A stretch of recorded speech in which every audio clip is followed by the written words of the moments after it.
Boromir is one of my favourite characters. He's certainly a tragic hero, not unlike Thorin Oakenshield from The Hobbit. So even though they're from two different books, there's a lot of similarities there, and I'm going to be talking about that today. Obviously, they both epically failed before they repented, and then they were surpassed by a successor. Hello everybody, and welcome to the channel. This is Gone with Gandalf, and if you do enjoy these kinds of lore videos, well, I do them every single Friday. So if you want to keep on seeing them, make sure you subscribe. It's down there, and also like the video. It's great. And yeah, I actually today, aside from it being very cold outside, I put the radiator on for a couple of hours before I came in here, so now I cannot see my own breath. Important, proud, respected for their position and their military achievements. Now, which one am I talking about just here right now? Well, that is a trick question because it's kind of about both of them, but I was mainly talking about Thorin. Now, in the beginning of The Hobbit, Thorin is pretty much in every single instance he's just described as being a very important dwarf, and basically is very up himself. Thorin was the heir of Durin, and who was Durin? He was the father of the Longbeard clan. There's 7 clans of the dwarves, and the Longbeards, they were like the biggest and the best. So he is very important. Dwarves, however, being quite the militaristic society, they highly regard those who have great military achievements, and Thorin was no different in that regard because he was involved in a pretty minor scuffle called the Battle of Azanulbazar or Nandohirion. It was at the end of the War of the Dwarves and Orcs in the year 2799, and this is where he would get his name as Oakenshield, where he kind of had a branch of an oaken branch, used it as a shield, and also kind of to pummel some orcs. If we go on to Boromir, then he was like Denethor in face and pride. Denethor was a proud man, tall, valiant, and more kingly than any man that had appeared in Gondor for many lives of men. So he certainly has something to be proud of, but he was not the steward, at least not yet anyway. But he was the captain of the White Tower, so quite a high-ranking military officer in all of Gondor, perhaps only really outdone by the steward himself or the Prince of Dol Amroth.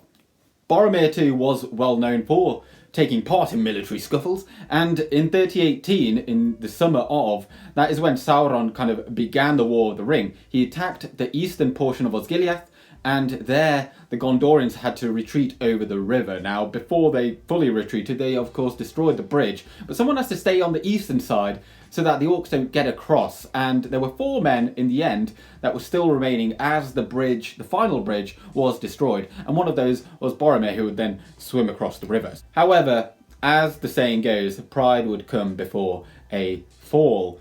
Thorin would fall to the dragon sickness. He would lust for the treasure of Erebor, and he would not part with a single piece of it, as he says. Bilbo, of course, would use his 14th share of the treasure from the Hoard of Erebor and take the Arkenstone, give that over to the Lake Men and the Elves, and when Thorin found out, to say he was angry was an understatement. He would have definitely killed Bilbo had Gandalf not been there to stop it. The Arkenstone was his birthright as he saw it, and any that would kind of negate that claim, he would be avenged upon. In other words, he would kill them, despite them being perhaps one of his close friends from his company, or one of his close kin, or Bilbo as it is here. So he forsook the friendship that they had and kind of ousted him out of Erebor, and that is not a good way to be as the new king under the mountain.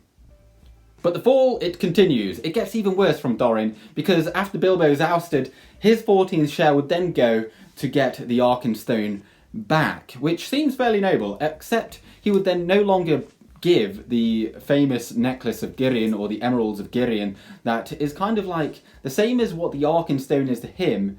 The emeralds of Girion are kind of like one of the heirlooms to Bard as his ancestor.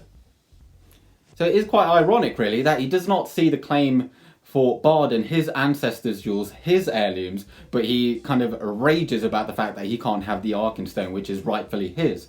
Well, of course, he does go even deeper than that, because he knows that Dain is on the way with some dwarves from the Iron Hills, and we will get on to Dain a little bit later on, but with that in mind, he thinks that there's a chance that he may not even have to give that 14th share of the treasure to the lake men. So he really does not want to give any of this treasure away, and he's lying, and that kind of dishonesty always there's always a payback for that kind of treachery, certainly in Tolkien's world. Boromir then, he also falls to the corruption of the treasure, but of course he falls to the corruption of the One Ring. He is really, really desperate, he loves Gondor. Even if he is a bit stupid, he really loves Gondor, and he will do anything for the great realm that he has fought for his whole life. And he kind of has a great belief in his own superiority because he is so prideful, and he's kind of been bigged up his whole life. He's like the best of the best in Gondor, and why would he not be able to wield the power of the One Ring? That seems like a ridiculous claim to him. Why not use the great weapon of the enemy against him? It seems like pretty obvious, no? Boromir's descent really does kind of kick into gear, particularly when they leave Lothlorien. He's really lusting for the ring, and when they're paddling on the Anduin, he's getting a bit closer to Frodo in his boat, and he's looking at him like a piece of meat almost. It's kind of a bit weird, but obviously he eventually would fall, and around Amon Hen he'd go after Frodo, and he'd be like, "Can we just go to Minas Tirith?" And when Frodo says no, he's like, "Oh, why not?" And he throws his toys out of the pram, and he tries to take the ring from Frodo. And obviously Frodo does escape. And with that, he immediately knows what he has done wrong. It's not like a few minutes pass and he'll be like, "Oh, well, maybe I shouldn't have done that." No, he immediately knows, "Oh, that's not a good idea." It's like walking in on someone in the toilet, "Oh, sorry, mate, I'll be out," that kind of thing. And then on top of that, again, this is a betrayal. It's a betrayal of friendship. And it's quite similar, really, to what Thorin did to Bilbo, where he kind of forsook everything that has happened up until that point. All the trials and tribulations, he's throwing that out the window because he wants this one little treasure that he thinks is owed to him. And he does not see the danger at all about him. But let's talk about the good guys, or the good guys, if you like. Dain, first of all, is very similar to Thorin. He has the same authority that you would expect just because of his station, because he's also of the royal line of Durin. They are cousins, and the respect that he has earned, not necessarily yet by being a good leader, I'll get onto that in just a moment, but for his military prowess that the dwarves look up to, he's got the greater feat of strength. Yes, Thorin was like the Oakenshield, but kind of different to what they showed in the books, in the films. In the books, he's the guy that killed Azog. Azog was the one that killed Thror, who was, of course, Thorin's grandfather. He was kind of like the male descendant of Durin at that point, and he was killed. That is what triggered the war of the dwarves and orcs to avenge the death of Thror and kill Azog. And Dain is the guy that killed him. He killed him at the steps of Moria as a wee lad, very, very young, and that is additionally what added to his legend. So he's very well known, and every single dwarf would know who Dain is, absolutely. So he is better than Thorin at this point. Now, on top of that, when he reaches or kind of becomes king under the mountain, he does not have the dragon sickness. He's not looking at the treasure being like, "I'm not giving any of this away, I'm keeping it all to myself." He's not like that at all. He was actually very willing to give away the treasure, which is fantastic, because without it, the whole realm of Erebor, it would not have survived. He honoured the word of Thorin Oakenshield by giving a 14th share of the treasure to the men of the lake to help them rebuild Dale and Esgaroth. But on top of that, even though Thorin had previously negated any claim on the jewels of Girion, he did give them to Bard, his heirloom. He gave them away, which is fantastic, because this made sure that there was this long-lasting friendship, this long-lasting alliance in this part of the world. You had the dwarves, you had the men, and the elves of the woodland realm all working together, and this was key because then obviously in the Lord of the Rings, Sauron would strike here too, and without it, they undoubtedly would have fallen. And the eagles as well, they were not forgotten.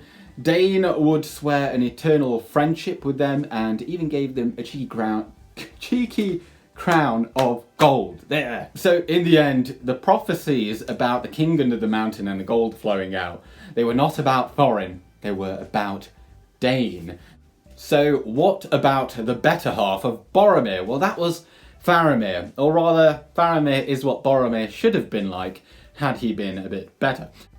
Boromir only really loved the law or the military law surrounding Gondor and famous deeds and things like that. Faramir, on the other hand, he was much more well-rounded, and he was a scholarly man and much more alike to Aragorn and Denethor.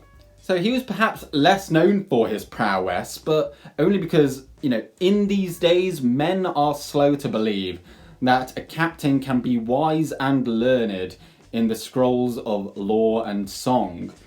That's basically meaning that you don't have to just be a blunt object, a blunt instrument. You can be more well-rounded. But in these dark days of Gondor, they perhaps saw Faramir as weaker than Boromir because of the fact that he was not reckless. He did not feel like having a fight for fight's sake. If he could avoid a fight, he would.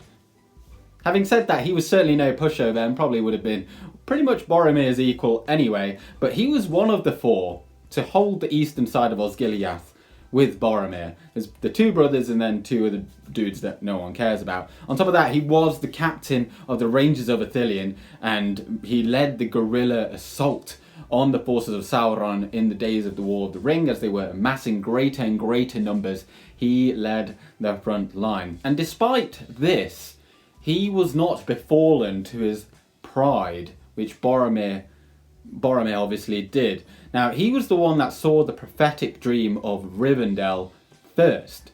So arguably, he should have been the one to go and seek out Elrond and be present for the Council of Elrond.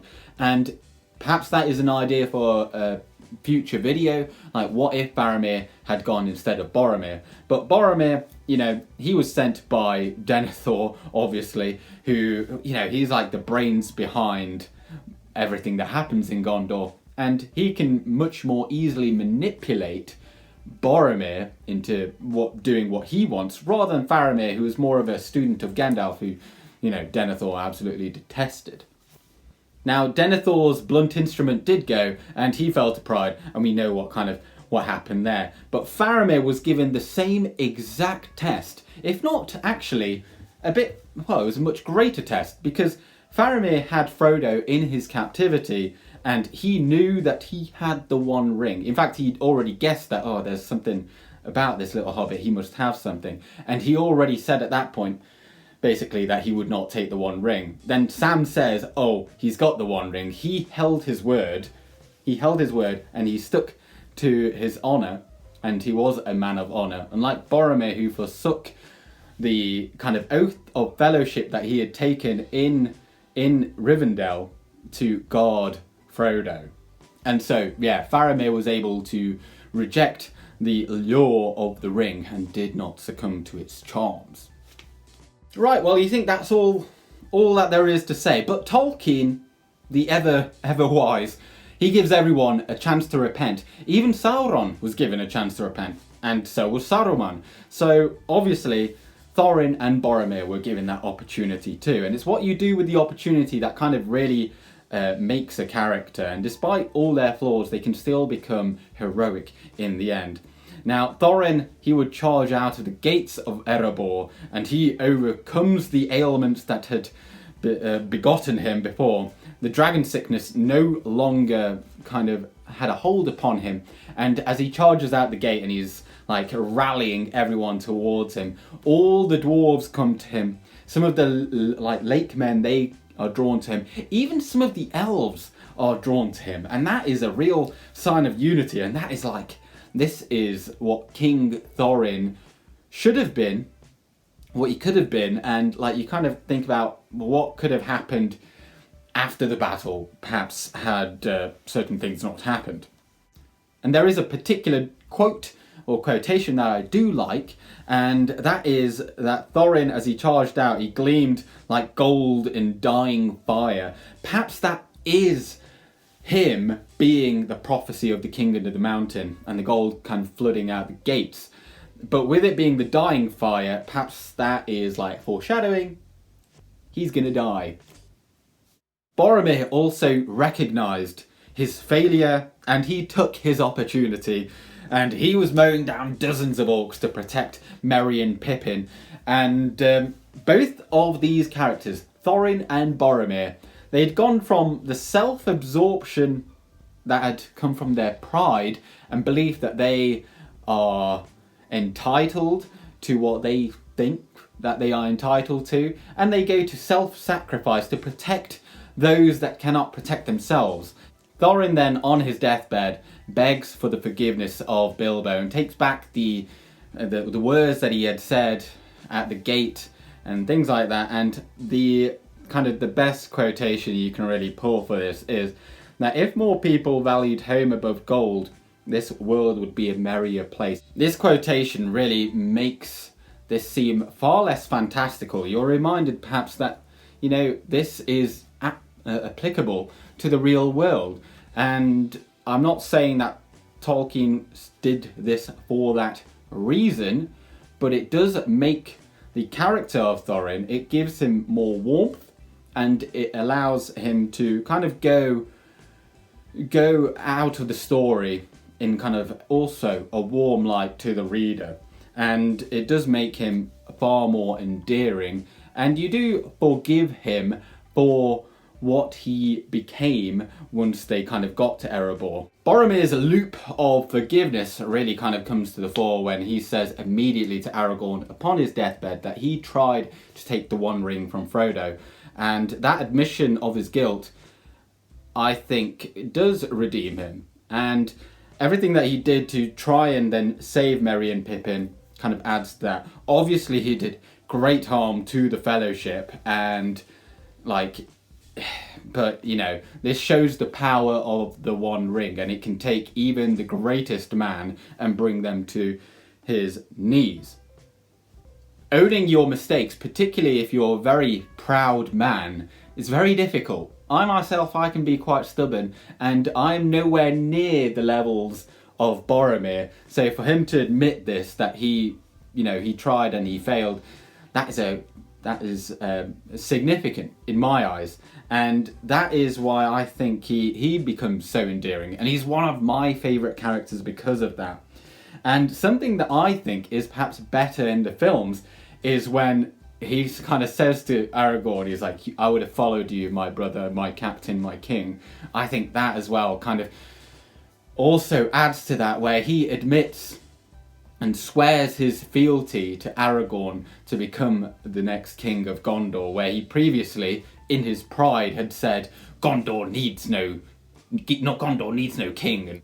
However, Dain and Faramir were the better versions of both Thorin and Boromir. Had they not wavered from the path, perhaps they could have been a great asset to the forces of good later on in The Lord of the Rings. But they didn't.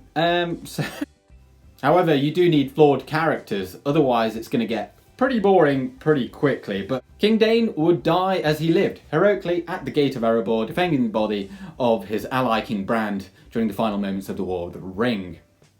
Faramir would die at the grand old age of 120, having served faithfully as a steward, the Prince of Ithilien, and just a great ally to King Elessar. There you go. I hope that was enjoyable. I tried really hard to kind of soak it all down. Next week, I might, as I was doing research for this, I might even go into why Denethor killed Theoden. Yes, I said that right. Why did Denethor kill Theoden? If you have any other comments, any suggestions for future videos, then pop them down in the comment section below. I will read them as I always do. Thank you very much, and just as, again, thank you very much for the subscribers. I have no idea how, but we've already got to 1,100 subscribers. It's fantastic. It's sublime. Anyway, I'm going with Gandalf. Good day.